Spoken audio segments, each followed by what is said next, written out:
Welcome to Taste of Mexico, and amigos, if you remember last week we talked about tlacoyos, and we said that tlacoyos is one of those few dishes that we actually know for a fact that since pre-Hispanic times they haven't changed that much. And gorditas is sort of a variation of a tlacoyo. They have exactly the same ingredients as a base, which is nixtamalized corn. It is made into a dough, and then it's shaped in the form of a tortilla, like a thicker tortilla. That's why it's called gordita. You cook it, and once it's cooked on top of a comal, preferably, then very carefully open it and add the filling of your preference.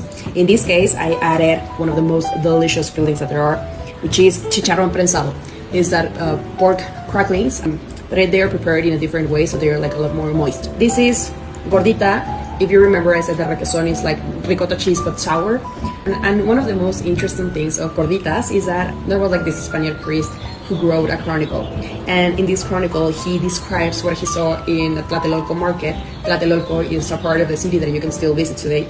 And then he described this immense variety of dishes made out of nixtamalized corn. He describes tortillas. He describes like this type of tortilla, which is our today like super common tortilla, which used to be only for like royalty.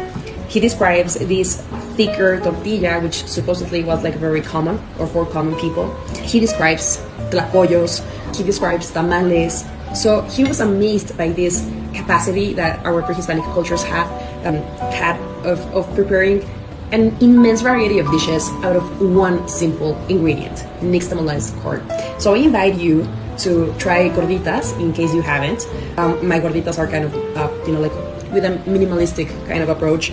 There's people who add like lettuce, onion, a huge amount of salsas, fresh cheese with sour cream, and they taste like very good. But I like to keep my food simple and minimal. In what I can do say for a fact is that gorditas are almost always filled with small protein fillings. For instance, like you can see a gordita of birria, of carnitas. I've seen barbacoa.